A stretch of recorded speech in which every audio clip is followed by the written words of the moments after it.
Kellogg's Pep, the super delicious cereal, presents The Adventures of Superman. Faster than a speeding bullet. More powerful than a locomotive. Able to leap tall buildings at a single bound.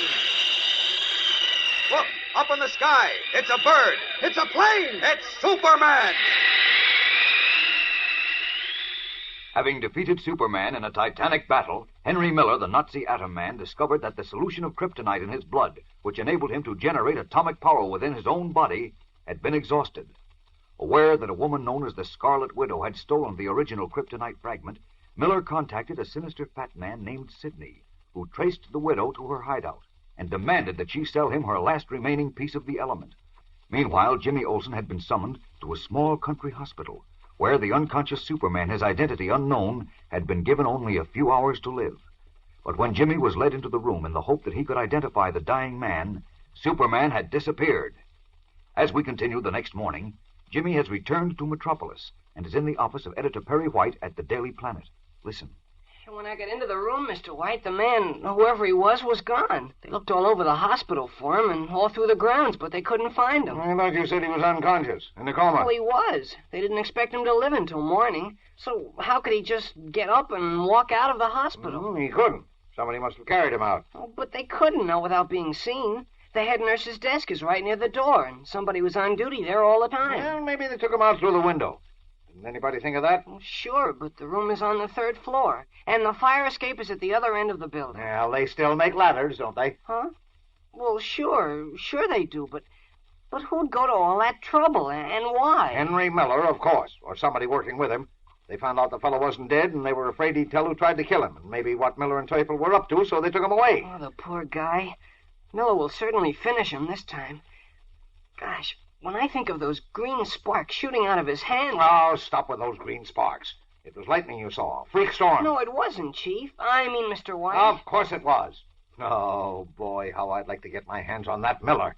Palming himself off as an American war veteran. Getting me to give him a job, and all the time he was a dirty Nazi. What I don't understand is why he took me out to that beach cottage. I never did anything to him. Gosh, Mr. Ken and I thought he was a nice guy. Oh, that reminds me. Kent fancies himself a great detective. Maybe he can find out what this is all about. Where is he? Huh? Oh, I don't know. I called his apartment twice this morning. No answer. Yeah, and it's after 10 o'clock. He's probably off on his own hook again. And if he is, he's through this time for good. I warned him. Well, he might have gone to see his doctor. He was sick yesterday morning, you know. Huh? Oh, yes, I forgot. Well, he ought to be along soon, then. Incidentally, remind me to tell him that John Millison wants him to call. He says it's very important. Want me to answer? I am still able to answer my own phone, thank you. Hello? Perry White speak. Oh, hello, Doc. Hello. No, I haven't forgotten, but Ken hasn't been in yet. Yes, I know he isn't at his apartment, and he'll probably be in soon. It's payday, and he usually condescends to drop in then. You sure I can't help you? I see. Well, all right, I'll make sure he calls you the moment he comes in. You're welcome. Goodbye. Millison again. I wonder what he's so all-fired eager to get hold of Kent for. Oh, is that Dr. John Millison, the big scientist? Yes. He says he must talk to Kent at once. I just remembered. Mr. Kent sent me over to his laboratory with something a few weeks ago. Huh? With what? Oh, I don't know what it was. It seemed to be just a sliver of green metal, but burned when you held it in your hands. It was in a flower pot in the Scarlet Widow's apartment. I see. Now, of course, Kent wouldn't tell me about it. I'm only his editor. I'm not supposed to know what stories he's working on until he decides to take me into his confidence.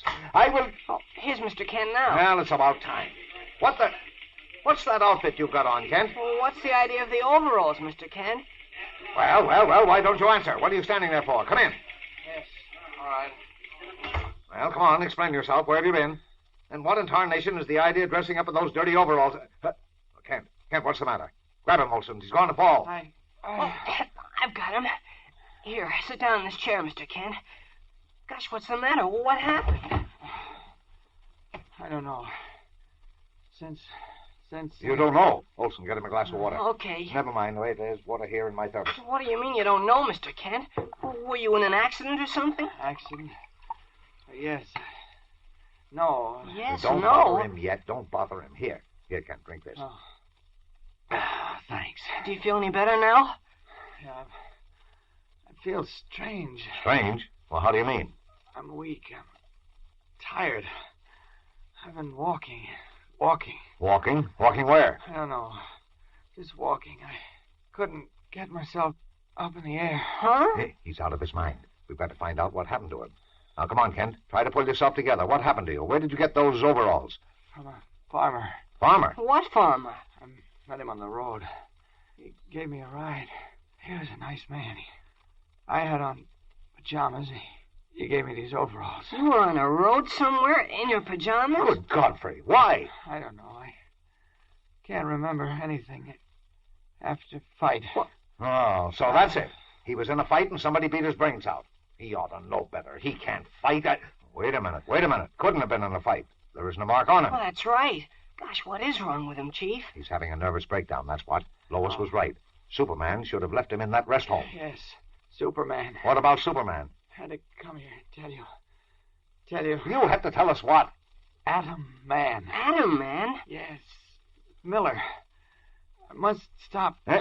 Are you talking about Henry Miller? Yes, he's Atom Man. Box on his throat. Power. He's nutty as a squirrel. Olson, call up. I know what he means. He means Miller's the Atom Man. What? Now, look here, Olson. Don't you go crazy, too. That must be it. Those sparks shooting out of Miller's hands. And he was a Nazi, and he was with Teufel. And before Teufel escaped to Germany with the Kryptonite, he said he was going to create an Atom Man to destroy Superman. Well, that was why Mr. Kent was so worried. Don't you remember? Yes, I remember all right. Kent wouldn't listen to me, and he worried himself into a nervous breakdown. An Atom Man destroying Superman. I've heard enough of that nonsense from Kent. Now, I don't want to hear any more of it from you. But I said stop it. Well, Kent's out of his mind, and now you want to drive me batty, too. But he just said Henry Miller was the Atom Man. Does he act like he knows what he's talking about?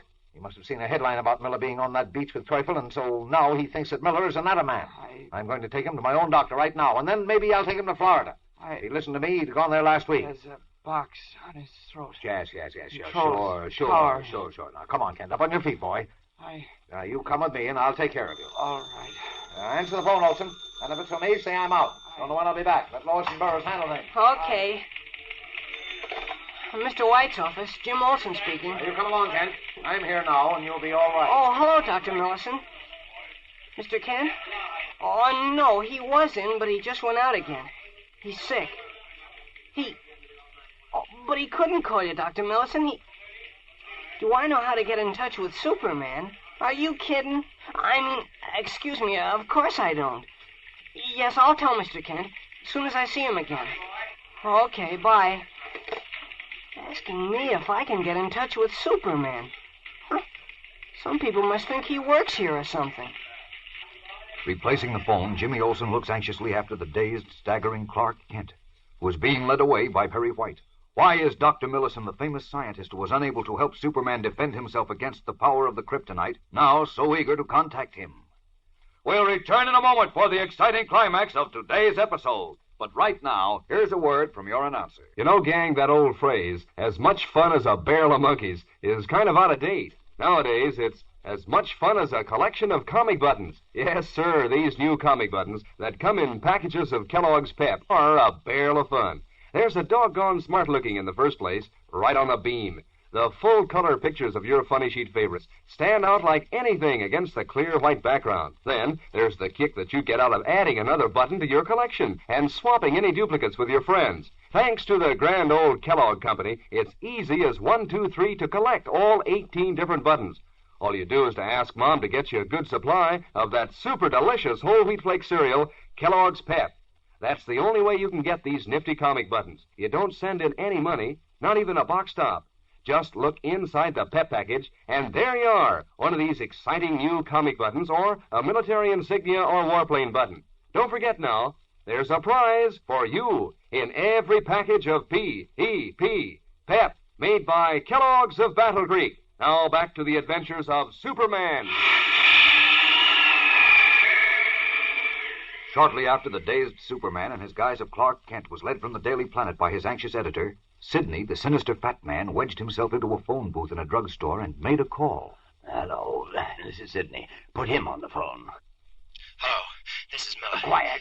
I know who you are. Oh, yeah, listen, did you get the... Stop it. Haven't you any sense? Of course I got it. Good, that's wonderful. Our party was cautious, so it took longer than I expected. But everything's arranged. Now pay attention. Don't interrupt. Gito knows where to take you.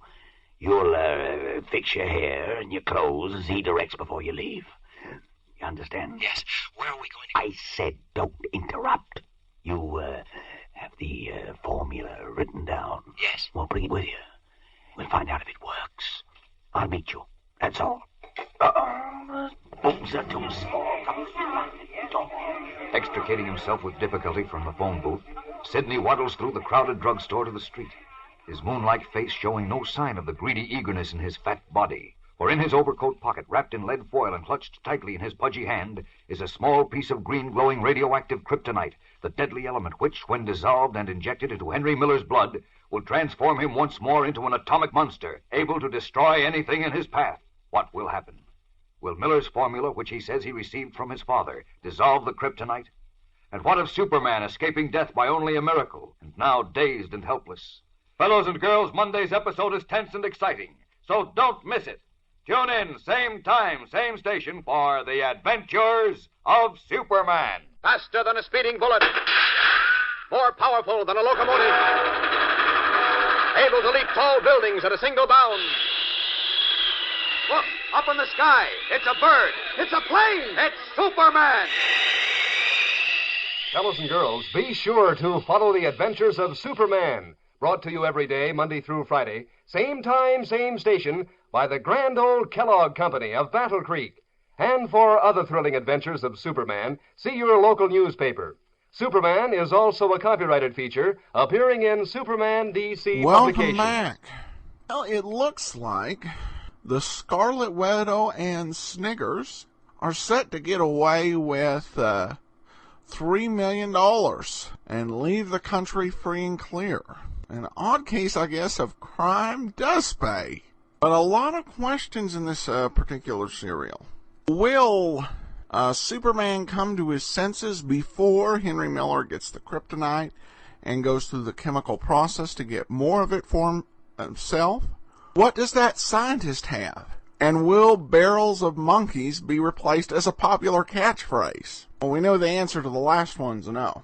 But for the rest of it, we're going to have to listen to next week's show in Part 5 and Part 4 of The Atom Man in Metropolis. So join us for the next part on Sunday. In the meanwhile, send your comments to adam@adamsweb.us. But, remember to cast your vote for the show on Podcast Alley and pick up your copy of Tales of the Dim Night, dimnight.com. But from Boise, Idaho, this is your host, Adam Graham, signing off.